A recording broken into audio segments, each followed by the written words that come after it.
Hey there, Brandon Harvey here. Before we get started, I just wanted to give a shout out to the sponsor of this week's episode, Who Gives a Crap? No, really though, that's the name of the company, Who Gives a Crap. Who Gives a Crap began when its Australian founders learned that 2.3 billion people across the world don't have access to a toilet. That's roughly 40% of the global population and means that around 289,000 children under 5 die every day from diarrheal diseases caused by poor water and sanitation. So they did what anyone would do in this situation and started a toilet paper company. Yes, that's what they did. Not only do they make all of their products with environmentally friendly materials, but they also donate 50% of their profits to help build toilets and improve sanitation in the developing world. Who Gives a Crap is offering Sounds Good's listeners $10 off their first order with the promo code SOUNDSGOOD.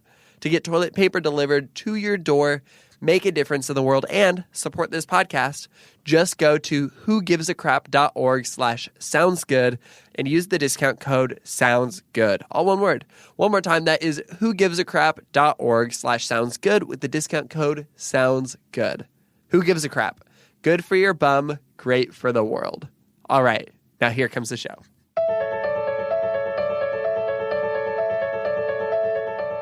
I have a confession to make. The idea that some people in the world are facing a problem and do not want a solution from me is really challenging.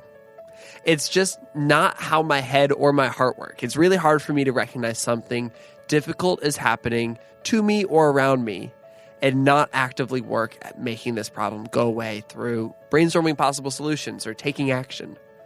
However, at the same time, I am drawn toward the people in my life who are not afraid of sitting in something that is broken and hard and allowing themselves to feel that heartbreaking emotion all the way through with all the depth that's required. Anjali Pinto, my guest on the podcast today, is one of those people who does this incredibly well, and she's done so publicly. You see, Anjali is a professional photographer, artist, and writer who met her husband Jacob when she was young. They met on Instagram, in fact. They fell in love and shared their beautiful story consistently with their communities online. Jacob died suddenly at the age of 30, out of the blue and with no warning. What's unique about Anjali's story is that she didn't turn inward after Jacob's death. She turned to Instagram and she publicly grieved, allowing people to see the full process of that grief. Anjali garnered the attention of more than 50,000 followers, up from 80,000 or so when she started. After a year of grieving on Instagram, she hosted an art show dedicated to memorializing the life of Jacob that made a profound impact on its viewers. I'm Brandon Harvey, and this is Sounds Good. This is the weekly podcast where we have conversations with inspiring people who are rejecting cynicism and using their lives to make an impact. Anjali is an incredible human being, and her story is raw, hopefully giving others the same freedom to live into their story of loss and grief. Before we get into it, I do want to say that Anjali does talk about the death of Jacob, and if that's not something you want to hear, feel free to skip this episode. The conversation is hopeful, and I'm excited about it, so let's just jump straight into the conversation.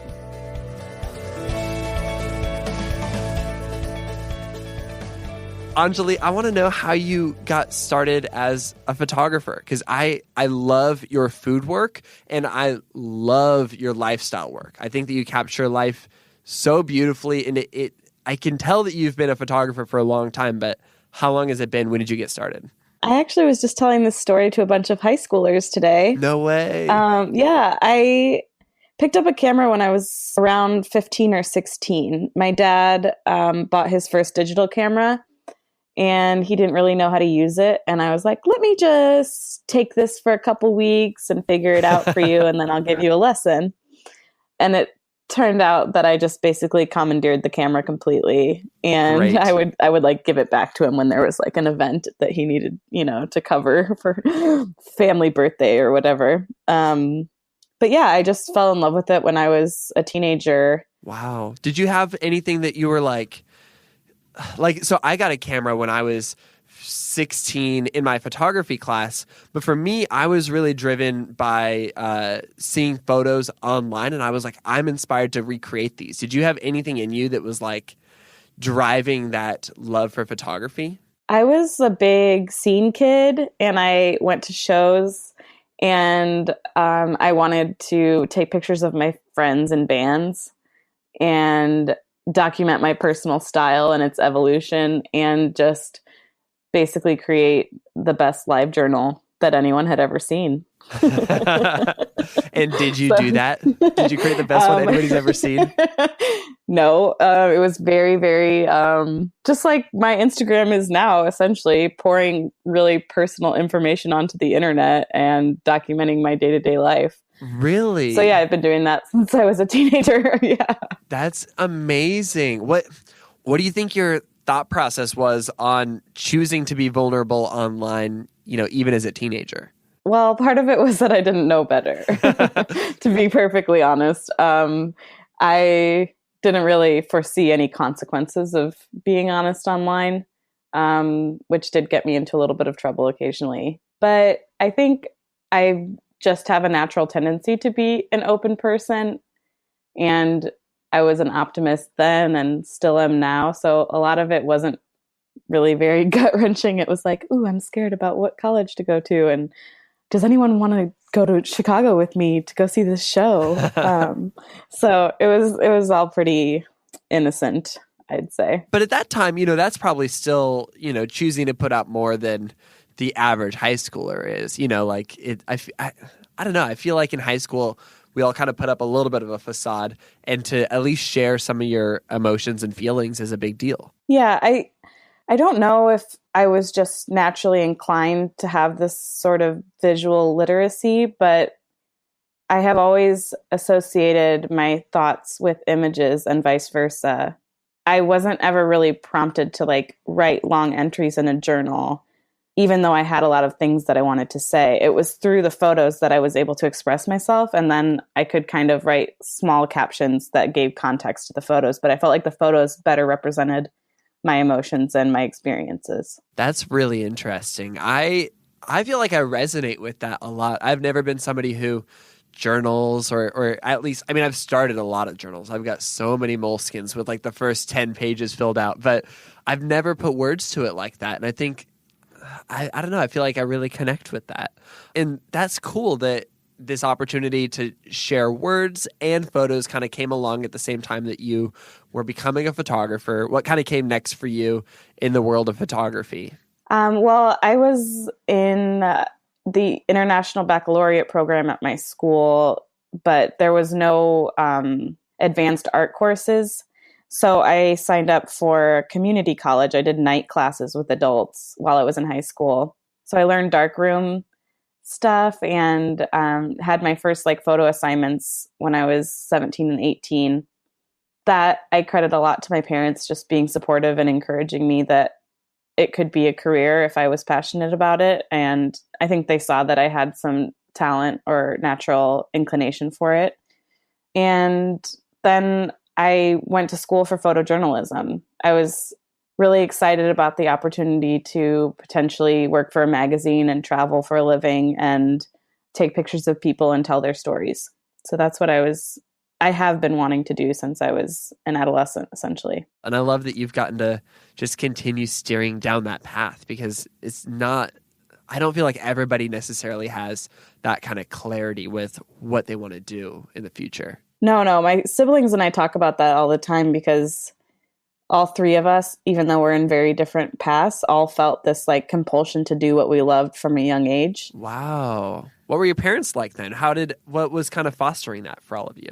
I think just a really supportive and loving and encouraging home life. My dad is a psychiatrist and my mom was a social worker. My father's from India and my mother is white and grew up in Peoria, Illinois. So I don't know. We definitely had a different family than a lot of my peers. We had this kind of mentality that my dad brought to the table, which is schooling is a necessary and you will get straight A's no matter what because you're capable. and I'm not going to settle for anything less. So that's just like what you do in India. It's very competitive, and there's no excuse, good enough for a parent with that mentality. So it was just like, work hard, do what you love, and hopefully things will fall into place for you. And they did. They did. Yeah. I mean, I still definitely have times where I'm like, maybe I should just go back to school and become a nurse, or, it kind of feels like, am I just going to be self-employed or like kind of floating for the rest of my life? It feels weird, but at the same time, I'm doing what I love and I'm able to make a living. And, I guess we all just have to pinch ourselves in this position to be like, wow, it's really happening. Yeah. I fully resonate with that idea of like, oh my gosh, am I going to work for myself forever? What does the future look like? But I think there's something kind of exciting about that. And the nice thing is you really can, shift and change when you need to. I don't think that door ever closes. I want to hear about when Jacob came into the picture. Yeah, at what point did you meet Jacob? What's kind of the beginning of your love story? Jacob and I met through Instagram in 2012, before there was direct messaging or an explore page or anything. My friend Paul Octavius, I love Paul. Oh my gosh, he's the best. So Paul posted a portrait of me on my birthday, wishing me a happy birthday. And of course, you get this like bump of random followers. Of course, because Paul was like the original famous person on Instagram. Yeah, but one of them was Jacob. And he would leave these little quips on my comment section, always just showing that he was paying attention. And was he like intentionally flirting, you think? It wasn't like overt flirting. It was just like, hey, I notice you, And the funny thing is, after he died, I met a bunch of his like Instagram friends because they emailed me and reached out to offer condolences. And it was like, he made people feel that way online, like over long periods of time.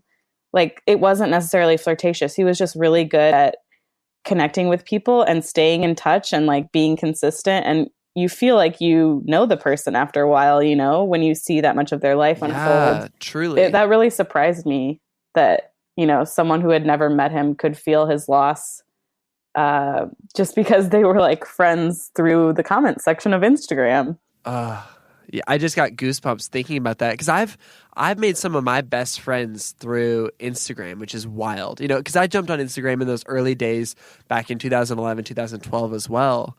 And, I don't know if people are still having that experience in 2018, but I know that I had that same experience back in 2012, 2013, and I still feel so deeply connected with so many of those people who just chose to be intentional. And I think it takes a special kind of person to choose to be intentional with people in that context too. Yeah, I think anyone who had the opportunity to hang out with Jacob, you wouldn't ever think that's a person who spends a lot of time on their phone or like buried in their device, because he was so present and so good at making people around him feel cool and special. And he was just such a fun-loving person and goofy.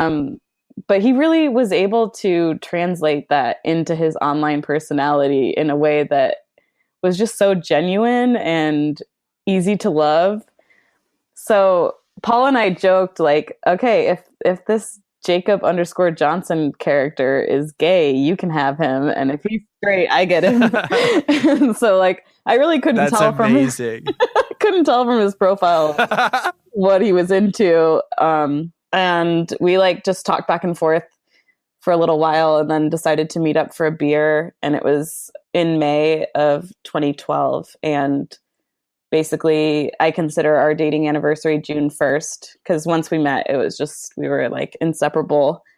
And we spent that whole summer, biking around Chicago and going to concerts and getting to know each other and introducing each other to each other's friends. And it was just such a magical time. And I had really never met a 20-something heterosexual man who was so determined to love and open-hearted and free with, his desires to be in a committed relationship. I never like had to chase him down. That's incredible. Yeah. He was the one like, that's remarkable that he was in such a healthy place to be there. It was like he had come out of a long relationship from college and they had been living together, and, that force of expectations to be married and take the next steps was upon them. And he was really unhappy and didn't know how to get out. And once he finally, made the move, he had this tiny apartment in a basement of a big building in Chicago. And that's where I met him. He was living in what we call the rat den. Oh, that's a terrible name for a place to live. That's awful. A rat ate through the drywall behind his toilet and was in his apartment when he got home. And I was like, I can never sleep there. I can never sleep there again. Yeah. So not long after that, he moved in with me, and it kind of just all was very easy. I don't know that I will ever have a relationship like that again. And I'm so glad that I got to experience that with someone like him that was so considerate of the way his actions impacted me, and also so unabashedly in tune with what he wanted. It was just a very electric feeling. That's really special. Like, that's beautiful. And you guys got married how long after knowing each other? We had been dating 3 years, and I was 26 and he was 29. Great. Yeah. That's amazing. Where did you guys have the wedding, by the way? We had it in Chicago because I still have family abroad, so it's an easy place to fly into. And Jacob grew up in Western Iowa, which is about an 8-hour drive from Chicago. So it could kind of be like a city vacation for his family. And yeah, I'm really glad we did it here. We made our whole life here together. So it felt like we're not going to our hometowns. We're bringing everyone to our home. That's beautiful. That's beautiful. Our listeners already know this, but Jacob passed away. Would you mind telling us a little bit about what that day was like? Sure. He died on New Year's Eve at home. So I have always been a person that prefers to spend that holiday inside or doing something very low key. I'm incredibly grateful that it happened to be on a day where we had already planned to spend the day together. It was like any other day. We woke up, I ran to the gym, he ran errands. He came home, I made a big breakfast. We were like laughing and joking around in the apartment. I took a bath and he was on his phone in the other room. And I was like, man, I just miss him. Like, I'm going to call him into the bathroom. I was like, Jacob. He's like, what? I'm like, come in here. So he like came in and sat next to me while I was in the tub. And he brought in a joint and we smoked this joint together. And it was just a really like sweet and kind of like celebratory, it's a holiday, we don't have anywhere to go, we don't have any plans tomorrow kind of day. We ended up doing some house projects, and then we were together in bed in the afternoon. And it was an incredibly intimate, regular, everyday moment. I woke up after a short nap and rolled over, and he wasn't in bed next to me, which surprised me. And it had gotten dark while I fell asleep. And that's always disorienting. So I walked into the hallway, and I could see from the end of the hallway looking down into the bathroom that he was in the bathroom, and I could only, see his face, but it had looked like he had fainted. And I rushed to try to wake him up.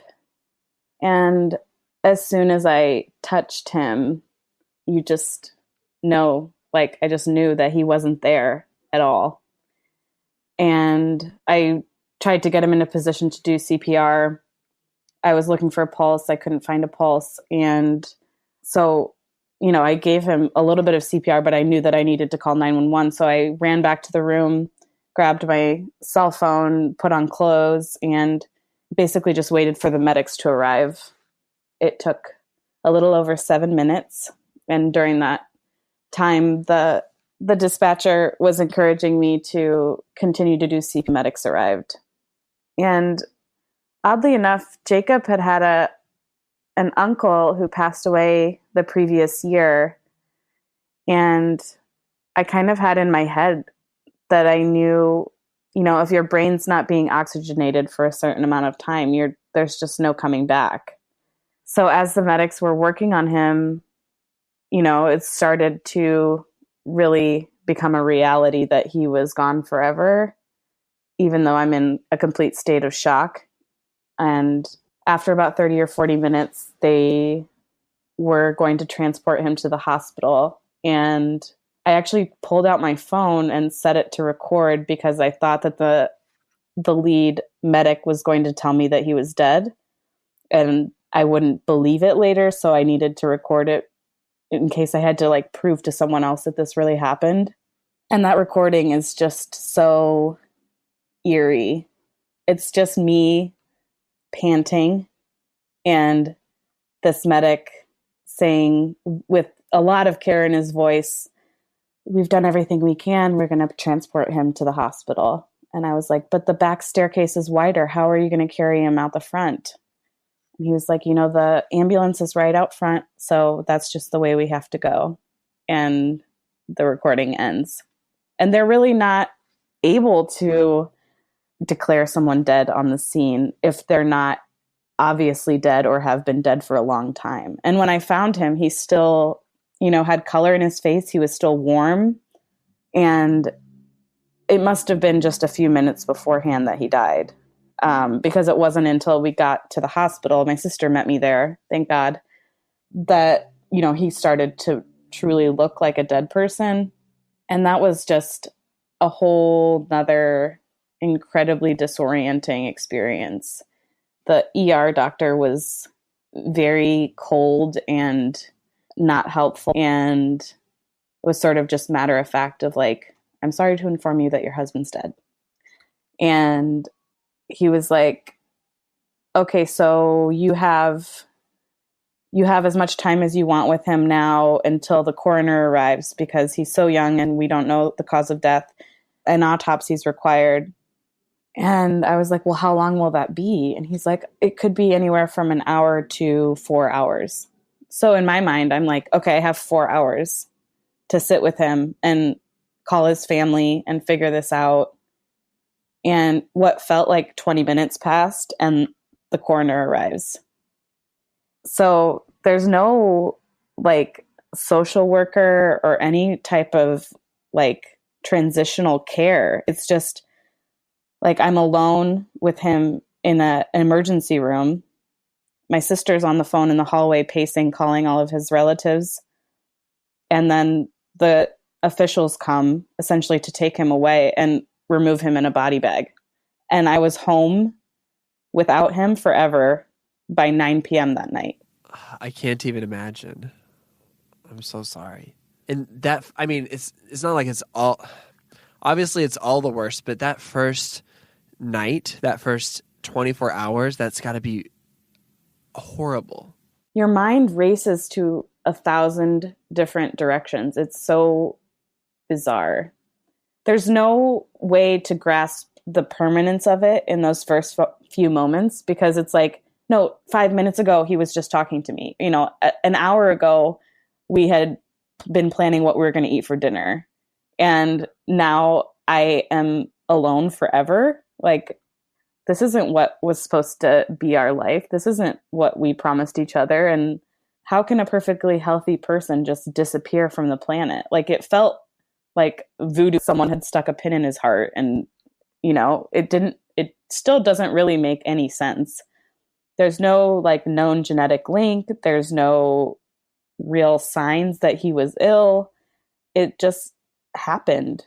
And I really don't think that there's any good way for a young person to die. It's just all awful. But having been exposed to so many tragedies through my work, it really is astonishing and somewhat comforting that we had those hours together beforehand to express our love and just be alone together. Because I still draw on that day. You know, if people ask me the worst day of my life, it would not be the day that Jacob died, because it was the last day I got to spend with him. Something powerful is that this isn't the first time that people are necessarily hearing you share this intimate and personal story. You've been really open about the full process. At what point did you share online for the first time what had happened to Jacob? You know, what were those first words that you posted to, you know, because all these people were following along with your love story, and then one day everything changed. The very common response to death is to not be able to say this person died. It is so disorienting to speak those words at the beginning. And that's why we use the phrase passed away or no longer with us, because the idea of someone dying is so foreign. The first day after he died, it felt like, oh my God, everyone's home on a holiday. It's the first day of the year.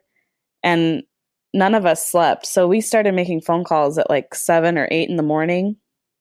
And I wanted to tell my close friends myself, but it was really, really difficult to mutter those words. And I had a lot of support from my family who helped me inform people. But then it sort of came time in the afternoon to tell a wider net. And especially because we were considering having a memorial in just a couple days after he died, because it was a holiday and people were off work. We just kind of formulated a little write-up that we could post on social media to let people know what had happened. The first post that I made was essentially just, Jacob's no longer with me. The pain, shock, and grief are immeasurable. But thank you to everyone who's already offered their support. And I think for everyone that was following me that wasn't a close friend and wouldn't have found out directly, that post was so jarring and unbelievable that at least in the photo community, it definitely spread like wildfire. It was like, you know, people were calling each other like, did this really happen? What's going on? And some days it still feels like that. Like, did that really happen? How could that happen? And how was I able to even write or share anything? What do you think your thought process was? Again, you know, you talked earlier about choosing to be vulnerable on the internet growing up, and now you're confronted with the opportunity or the choice to potentially do that again, you know, beyond just an announcement communicating what happened, but, you know, just starting to share your grief publicly. What was kind of your thought process in the beginning? My first reaction was to be transparent, because I knew that I had a lot of people that cared about me that wanted to know what was going on with me and what I might be feeling. And I assumed that once people heard, they would be coming to my page to see any update, you know? Yeah. And Jacob and I were so public about our love and our life together, and had so many thousands of photos, that it just felt like everyone needs to see all of this. Like, I can't keep this to myself. And what other time am I going to have the freedom to just speak his praises nonstop? Everyone will understand if all I want to do is talk about him, you know? Yeah. So I just started talking about him, and I felt like if I said nothing or turned inward, that everyone around me would be frightened to talk about him or not want to bring him up, and that it would make me too sad to bring back those memories to the surface. And I felt the opposite. Like, that's the only thing that was on my mind 24 hours a day. So I wanted to invite other people in and make sure that he was remembered for more than just a person that died too young. What about for yourself? You know, you've been somebody who has shared these stories for more than a year, and you've gotten a lot of attention for it. Are you ever afraid that people are going to see you or define you based on your heartbreak and maybe not see you as a three-dimensional person beyond your grief? I have struggled with that a bit. I think it's like, I struggle with the idea that I'm inspiring people. It is hard to like go out in public and see people that I don't know and they stop me to tell me how inspirational I am without acknowledging my loss. That it's like, I know you never knew Jacob and you don't really know me. And I do appreciate you reading along and finding some comfort or wisdom from my experience. But I just want the acknowledgement that it's from a tragedy. And this isn't like maybe a perfect analogy, but it really felt like I lost a part of myself. And you would never go up to someone who had lost a limb and be like, wow, that's so inspirational. Like, I understand that I'm surviving something that you never want to go through, but death is a part of life. And I'm really just giving people a small glimpse into what it is like to lose someone close to you, which most people are fascinated with. It's so hard because nobody knows what to say unless they've made a mistake or they've been on the receiving end of those mistakes. But that doesn't make it any better feeling for you. You know, it's not like it's going to make it. You still need to hear those words that it's coming from a place of heartbreak and pain and loss. And yeah, I can't imagine just going to the grocery store and trying, you know, to pick out your meals for the week. And then all of a sudden your day shifts again. I never want to make people feel like they can't talk about it with me, because that's the opposite of what I'm trying to do. I think in general, it's, you know, I had this experience recently where I met with several other people who have experienced loss, and I was the only person at the table whose inclination was to turn outward and to be public and to share, where the more natural and societal expectation is that you keep your grief inside and you mourn privately. And sitting at the table with people who weren't able to have this network around them was so heartbreaking for me, because I know exactly how much letting people in and talking about my feelings openly has helped me get to the point where I can now talk about Jacob's death without crying. And it doesn't make it less painful, but it is a reality that I am comfortable speaking about openly because I've had so much practice. And it's never like the first time I'm examining these feelings with another person, because I've thought through them all, written them down, shared them, found a photo for them. So it has definitely helped me process my own emotions and comfortable talking about my own experience. Tell me more about the responses that you got. You know, what have people been saying? Because it's wild, you know, if you look at how many comments you get, and I'm, you know, that's not even scratching the surface on emails and DMs, I'm sure, but you're getting, you know, some like 100 comments on so many of these photos, and you've probably shared hundreds of photos so far. What are people saying? What are you connecting with? And what's been helpful to you? You know, the most common encouragement I get is to write a book. And I kind of feel like, you guys, you're already reading it. Like, this is my book. Do you want to pay for it? Do you want to pay for my Instagram? Because it's free right now.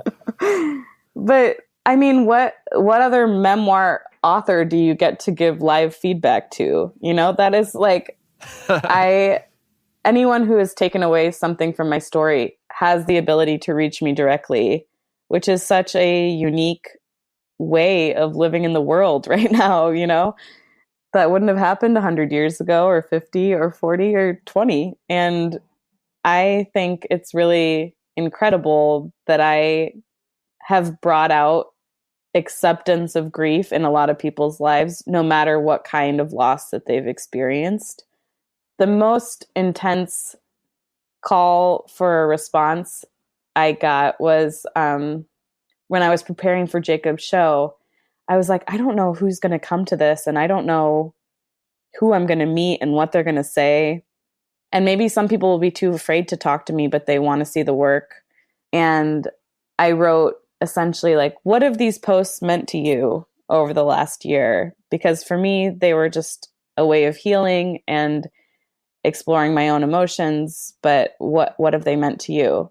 And I was looking at these comments coming in, and my eyes started to cross. I couldn't read them. Like, it was so much text on my phone that I actually copied and pasted it, drug it into my notes, and then printed it out. And it was 19 pages back and front. Wow. Back and front. It was unreal. Like, I'm so moved that people would take the time to express themselves in that way and show support to a complete stranger. And maybe I don't feel like a stranger because I've put my life out there, but it really just brought me to tears because I just felt like, see, Jacob, wouldn't you be so proud of me right now? Like, I did my fucking best to try to make something good come out of this. Like, I could have just given up.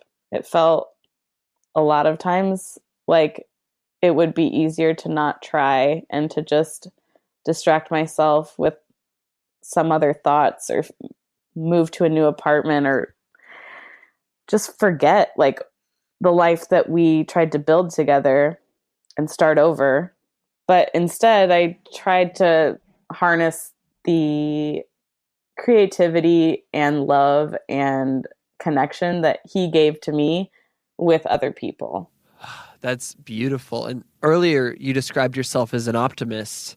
How would you say that you being an optimist has played into the way you've dealt with your grief? Because I know that optimism doesn't ignore what happened. It doesn't pretend that heartbreak doesn't exist, and it doesn't wrap it up in a bow. No, it still continues to be really hard. It's like after a year of making those posts, I had to stop doing the daily practice because I felt like there was this expectation from me to continue to live publicly. And some of the things that I was dealing with, out of respect for the other people it affected in my life, I couldn't continue to write about it. And I also felt like I had been generous enough for anyone else who might experience the loss of their partner. They could scroll back to the beginning and read it chronologically, you know, it's all still there. But I needed a little bit of time to not have some epiphany at the end of the day, but to just live and exist. And some days are shitty and some days are good, but I don't feel incredibly optimistic about the future without him still. It's hard to accept. And for me right now, especially in regards to love, it just feels like I might never find everything that I had in one person again. And I might never be able to give over myself and really truly need and want an individual that much. Because I know exactly how fragile it is. And even if you fall in love and you believe wholeheartedly you will have a future together, it doesn't guarantee that it will be easy or long or what you want. So I think I'm just more guarded in that sense. But it's also taught me that I can't really live for anyone else. I have to live for myself and try to do the best with what I have to make myself a happy person and find joy and connection in the world. So that's what I've been trying to do. I think you've done an incredible job at that. And I think it's beautiful that you've been doing all that while just telling the truth about it.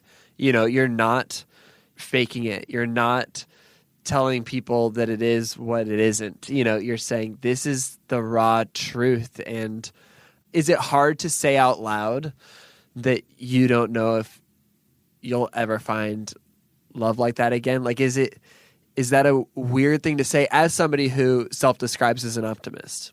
Yeah, because I know that if someone in my life was telling me that, I would encourage them to be hopeful. And other widows that I've met, I do try to tell them, if anything, your successful relationship makes you a better candidate to have that kind of love again, because you know what it looks like and you know what it feels like, and you wouldn't settle for less. But, from a young age, I've just never really been a person who spends a lot of time alone. And learning to like myself enough to spend several days alone has been so hard. And I know that it would break Jacob's heart to see me distraught still, especially after all the effort that I've put in to be better, to feel better. But the kind of love that we shared was just all encompassing, and it does feel at times impossible to be myself again. Do you think your goal is to become yourself again, or do you think that your goal at this point has kind of shifted to just find your new self, after something so earth-shattering? I think at the core, I am the same person. The things that have changed, I was bound to learn through tragedy, whether it was Jacob dying or a parent dying or a sibling dying. I've learned a lot about what life looks like after loss, and I'm sure that experience is going to inform the rest of my relationships. But I guess what I mean in finding myself is I just know that I'm a person that's meant to be partnered, and I feel so much more nourished and whole when I'm able to take care of someone and be nurturing. And that's just a part of my life that I can't do alone. And I know that I just have to be patient and that the right person will come along. But man, it is hard. And there's no sugarcoating that. No, there isn't. What have been the things you've done to take care of yourself, offline over the last year plus? First thing is therapy. I was not in counseling. I was not in counseling before Jacob died. And I did put it off for about 5 months. I was really intimidated to have to go in and tell my story to someone who didn't know him at all. And especially since I had been writing every day, I was like, how am I going to tell this story in an hour? Like, clearly. And pay them to let me tell them. Yeah. But being a naturally nurturing and available person in most of my friendships in my life, it's really important for me to have this one person that it's just one-sided. And I'm not expected to bring any of their life or their trauma or their struggles home with me. I just get to talk about mine. I also found that any sort of goal to work towards helped me focus on smaller amounts of time rather than having to think about the future as this big ominous thing over my head. So getting writing assignments and photo assignments again has been helpful. And last summer, I rode my bike across the state of Iowa in Jacob's honor. And wow, that's amazing. It was How incredible. Was that? It was so much fun. I'm doing it again. It's this ride called RAGBRAI, the Register's annual Great Ride Across Iowa. It's a terrible acronym. It's terrible. But biking people know about it. RAGBRAI. Good. Yeah, so you ride like 60 miles a day for a week. And I did that with his family. And Jacob's brother looks a lot like him. I can't tell you how special it was to be like riding and feeling like so depleted and about half a mile ahead, I can see Tyler, Jacob's brother, standing at the side of the road with Jacob's bike in hand, waiting for me that's so sweet. to make sure I was okay. Wow. Yeah.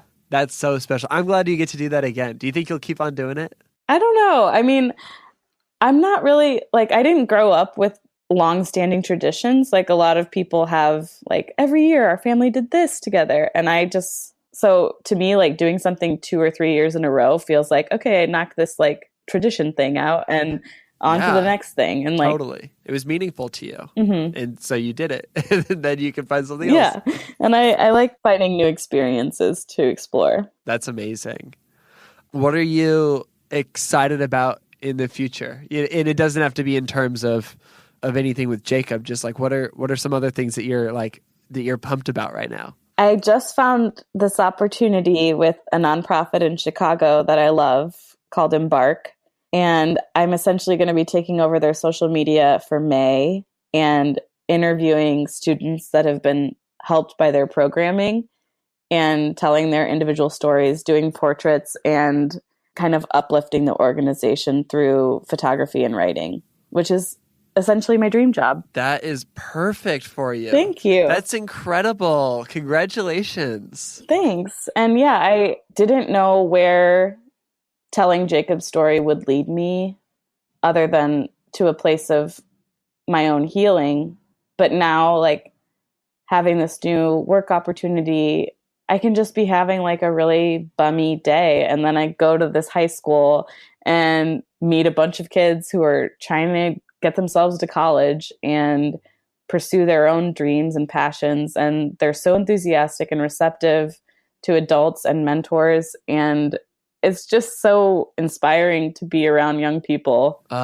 That's so good. Yeah, it's been so good so far. It's only my first week. So I think what I'm excited about is just using these skills that I kind of honed in on through my grief in a way to kind of adapt and help other organizations around Chicago specifically, because I do love this city and I want to do everything in my power to make sure just and fair place to live.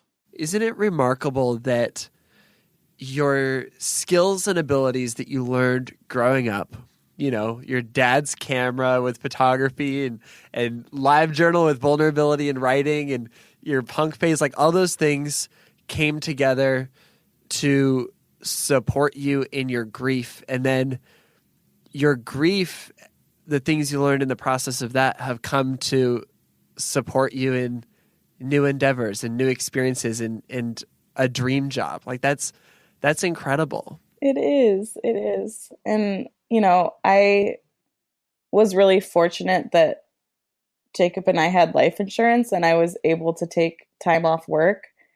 And I try my best to acknowledge that in every forum that I can, because that was a huge factor in my own healing and ability to self-reflect. If I had to go back to work or if I had a mortgage to pay or children to raise, then none of that project would have happened.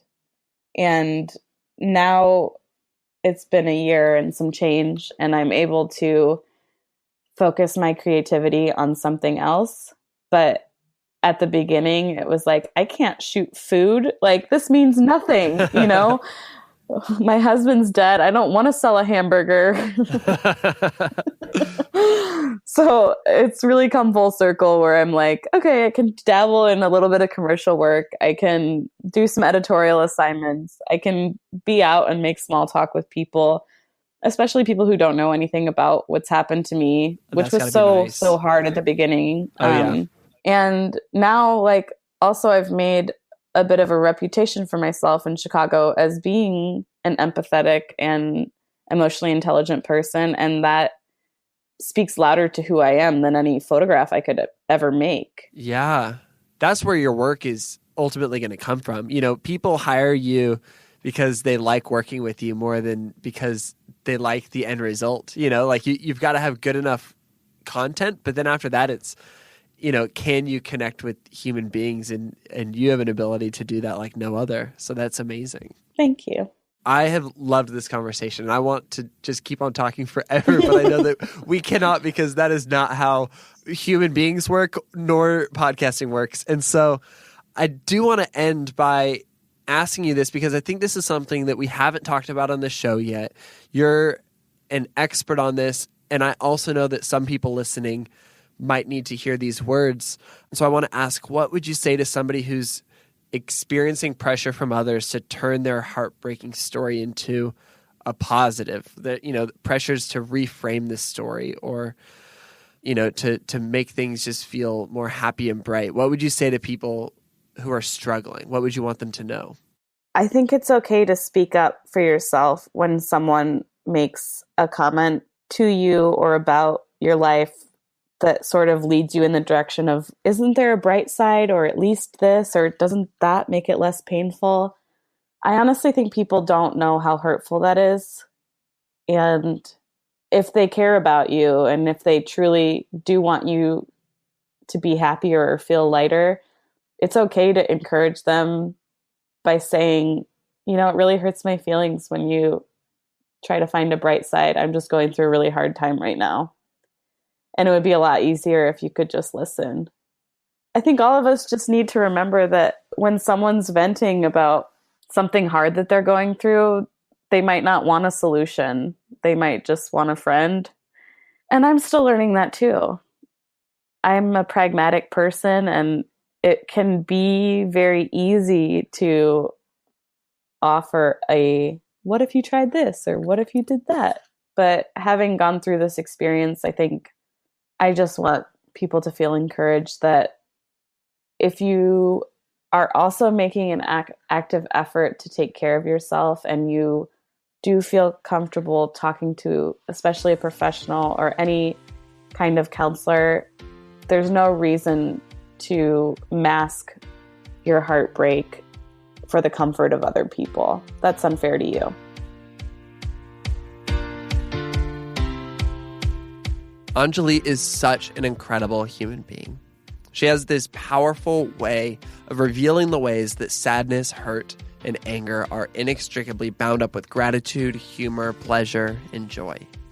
Anjali's story and honesty remind me that it is important never to try and reframe somebody else's story. And remember, when someone is venting about something hard that they're going through, we have the opportunity to be mindful that they aren't looking for a solution. Perhaps they just want a friend. Lead with this idea that people want your care more than your advice. To find out more about Anjali and check out her past work, visit her website, anjalipinto.com. And please follow Anjali on social media at Anjali Pinto. She's beyond worth the follow. I've loved following her for years. And for the record, I would totally buy and read her book. If you're new to Sounds Good, we would love for you to stick around. You'd also love my conversations with the couple Kevin and Blake Walsh, as well as our episode featuring Kelly Haddock's story. Both of them deal with loss and tragedy in a beautiful and profound way. You can find both of these episodes and more than 100 other episodes by searching Sounds Good wherever you listen to podcasts. This podcast was created by me, Brandon Harvey, as a part of Good, Good, Good, a community that believes in the power of celebrating good news and becoming good news. Chad Michael-Snavely and the team at CM Studio edit and mix the show, and Christy Karen Brock offers production support. You can get lots of hopeful stories on social media by following us everywhere at GoodGoodGoodCO. Oh, and here is some really exciting news. We have our first Good, Good, Good local gathering event coming up on May 2nd.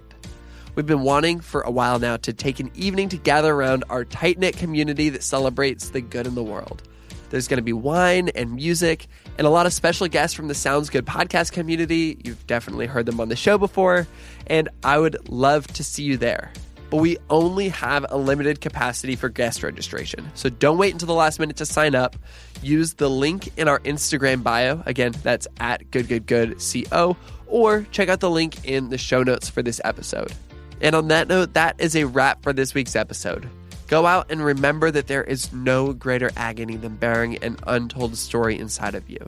Let's keep on sharing our stories. Sound good?